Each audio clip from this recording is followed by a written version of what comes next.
Hey guys, so what's been happening in the hobby this week? Well, this week I think I'd like to talk about, I suppose it's maybe diversity.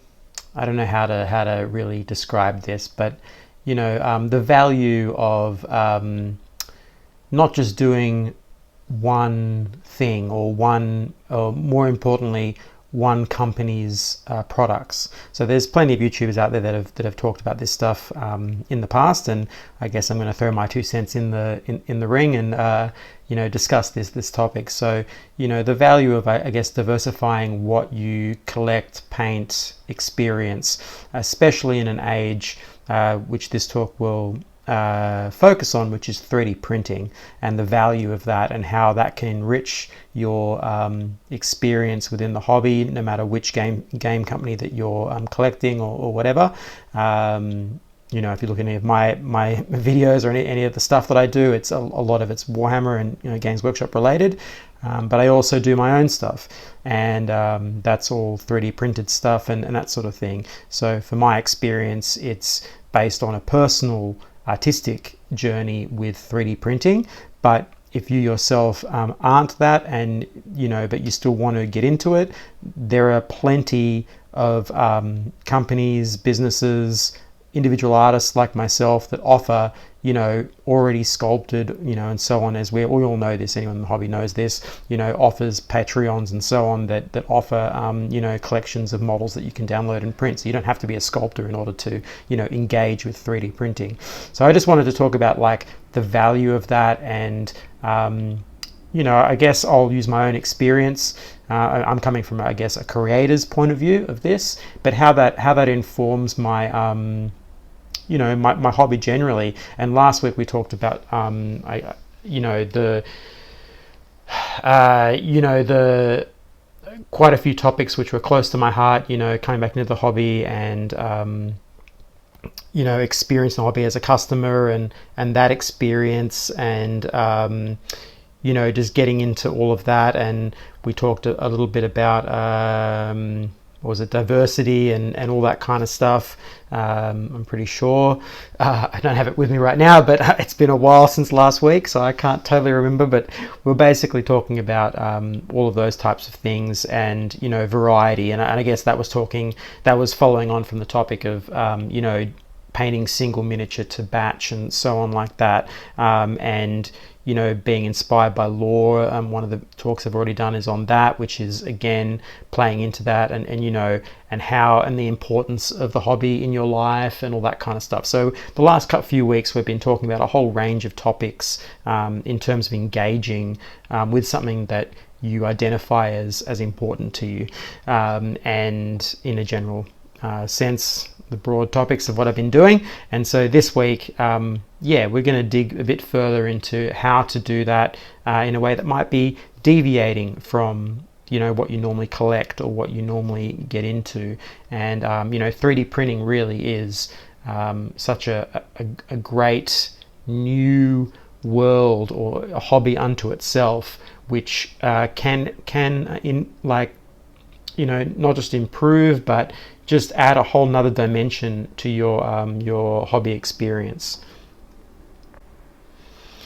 And so this type of thing is, I think, a really great part of what's happening right now with hobbies in general, not just Games Workshop stuff and so on, but just generally, miniature painting, miniature collecting, model making of all sorts, terrain making and so on. There's a whole plethora of hobbies out there that are being affected by the technologies of 3D printing now, and one of the key reasons for that is the cost is just dropping and dropping and dropping. So that cost of entry is now very low, pretty much for everyone around the world. No matter what country you're in, you can access now a 3D printer, a resin, particularly resin. FDM, the plastic printers, they've been relatively cheap for a while, but now you can actually access a resin printer for an affordable price, and that's a really important thing.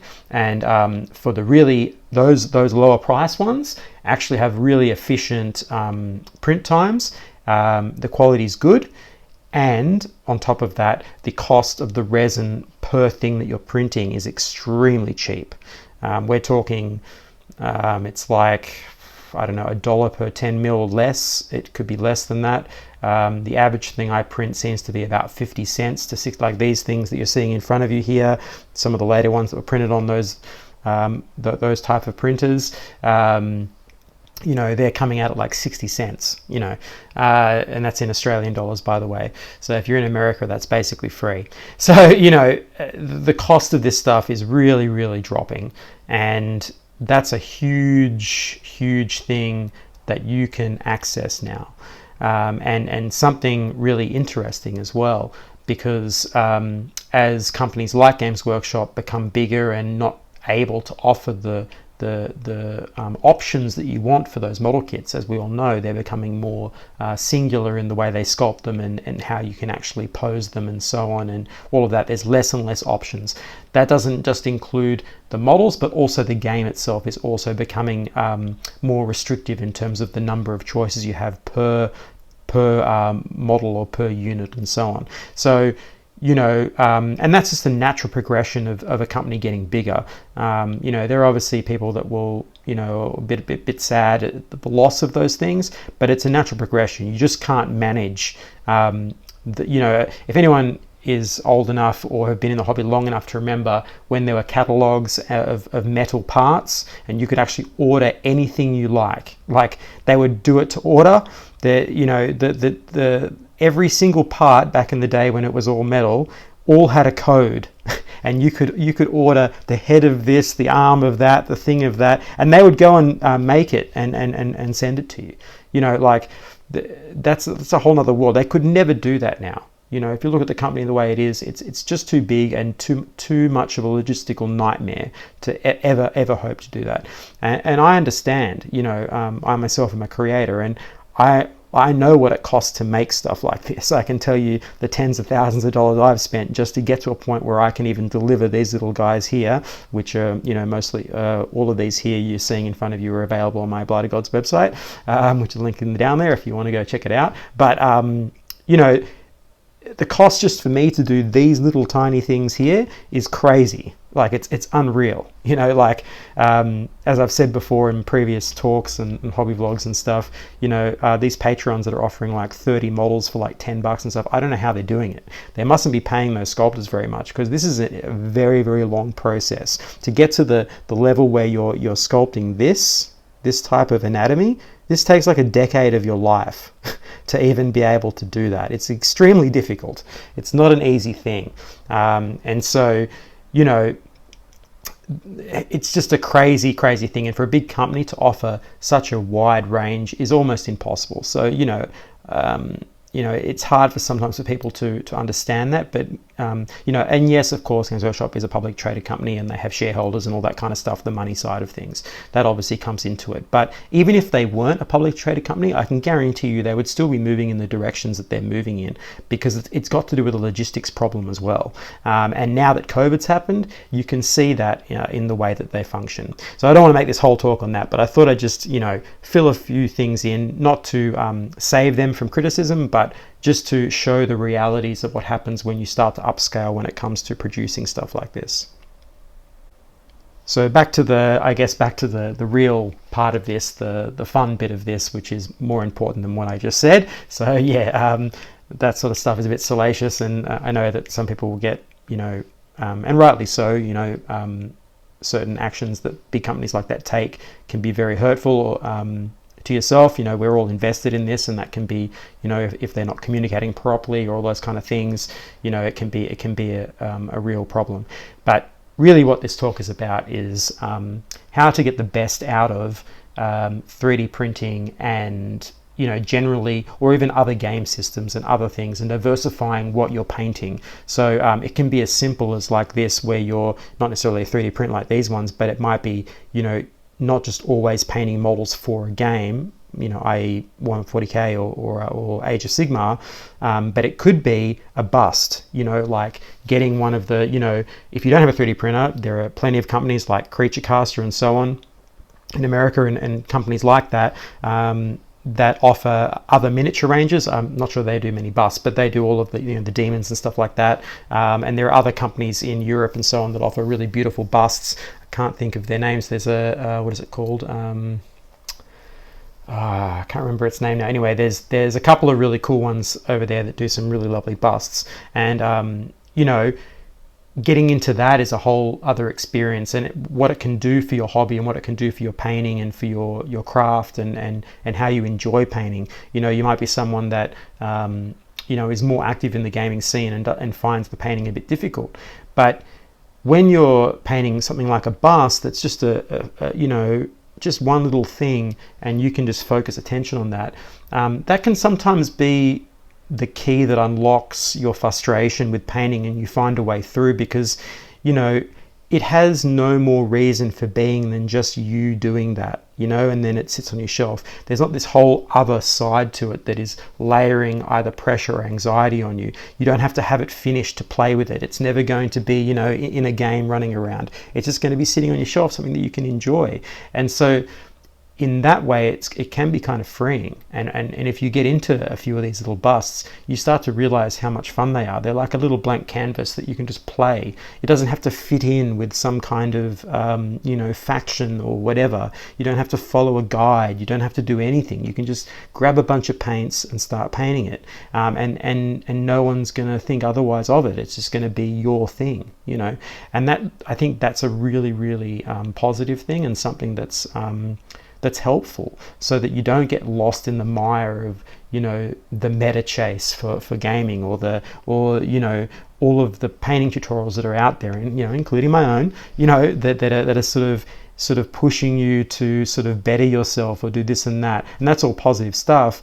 But these kinds of little things, or maybe it's not bus, maybe it's like, I don't know, like just some printed stuff that's different, maybe just a different set. Maybe it's one of those Patreons that offers like a bunch of stuff for like D&D, but you just like the models or something.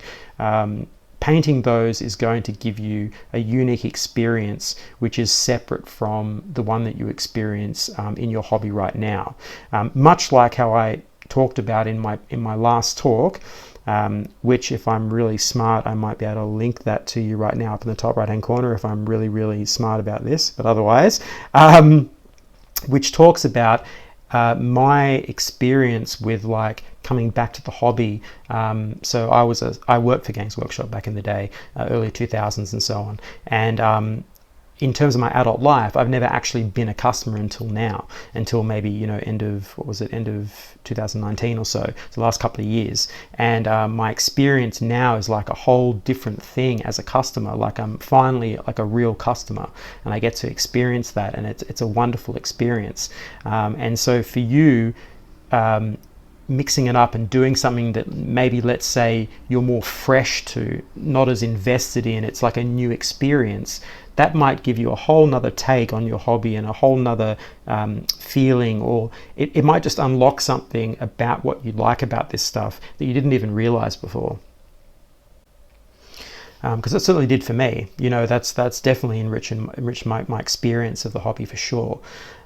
So yeah, and now we come on to 3D printing. So what's great about it? Well, as I said, the cost is unreal. Like, it's so good. You can get a printer for $100,000. You can so in Australia, so specifically I'm using a Frozen, the Sonic Mighty and the Mini, and their resin is like $100 basically for a litre. You're looking about $1 per 10 mil.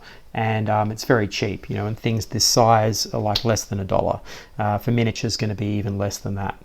And Anycubic and all the rest, all those big ones, the Saturns and all that stuff, they're all the same. They're all roughly using the same resins, the same cost. It's all coming out of China, and it's all pretty cost effective, and you get beautiful results. I mean, take a look. This is the $1,000 printer, the cheap one. Okay, there he is. Now we have a look at the $7,000 printer, which is the Form 2. Now you tell me if you can see like a layer height difference or a detail difference. They're both 50 microns, all right? Apart from the fact they're different sculpts. but you can't see any kind of, like on this one, you can't see any kind of massive deformations on the surface, anything that's really bad. They're basically the same, right? So 7,000 Australian for that one, 1,000 or so for that one. Okay, it's like a seventh of the price. And in terms of resin costs, again, this is like 3 times. So $3 for this, less than $1 for that. Okay, so that's the kind of power that you have in front of you now. These printers are there, they're easy to access, and you can, build out. And there's tons of companies out there that are offering parts. So as I said, as companies get bigger like Games Workshop, and you want certain parts for conversions, or you might like doing that, well, now there's like a bunch of people out there just producing heads, arms, weapons, shoulder pads, things like that, all kinds of stuff. Or in the case of things like all resin casted stuff, in the case of Creature Caster, like alternative demon printers and all that kind of stuff, or alternative characters. A ton of them are offering, alternatives to all kinds of different ranges, not just Games Workshop stuff and all of that. So there's this whole other world there, and there's literally just thousands of these things being made by people like me and other sculptors out there, just producing all the time.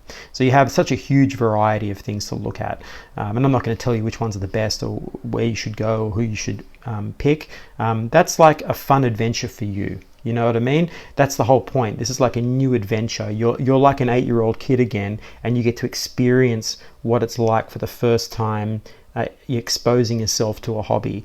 And that's what I think 3D printing can give to someone who's been in a traditional hobby for a while. It's like a whole new little avenue that you can do. And that doesn't even include, okay, so now I've got all the benefits of the miniature side.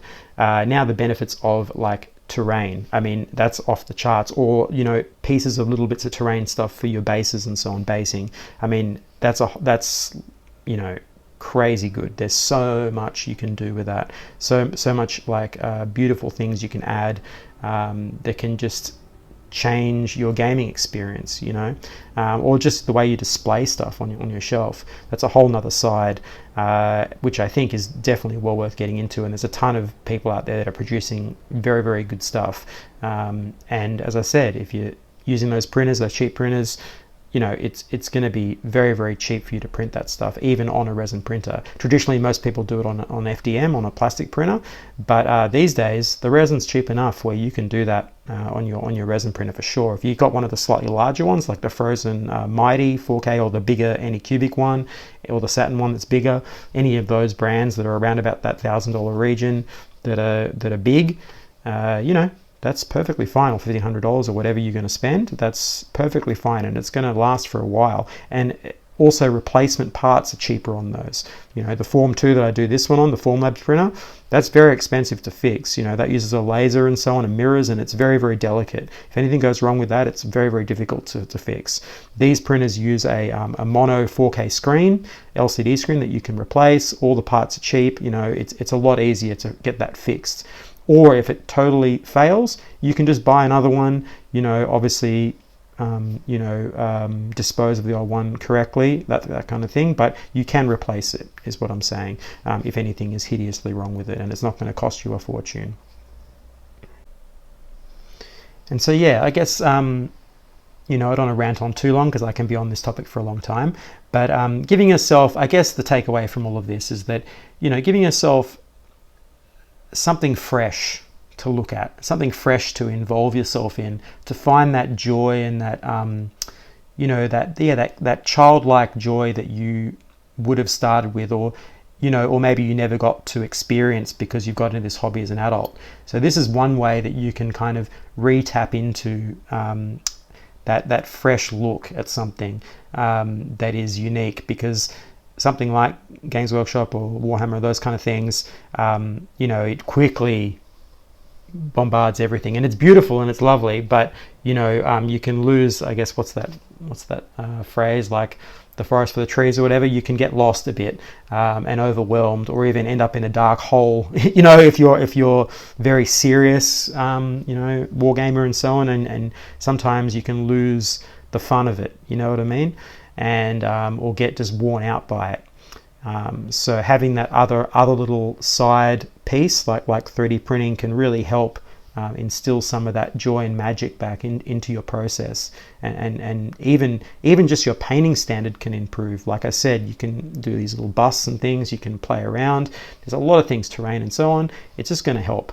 So yeah, I think that's where we'll leave it. It's a lot of information there, and I'll rant on for a million years on this kind of topic. But considering I'm experiencing, as I said, I've come back into the hobby and I'm experiencing things with a fresh eye, and it's been a really wonderful experience. And I hope that's if anything you get out of this is go out there and try to find some new little pieces to add into your hobby, so that you can find that again. If like me, you might have forgotten or lost it a bit along the way, and that can help reinstill that, because these hobbies do speak to us on a level that, for me anyway, like I explained in my previous, in the hobby vlogs, it's like my rock. It's a grounding element, and I need it, and for a while I've forgotten that.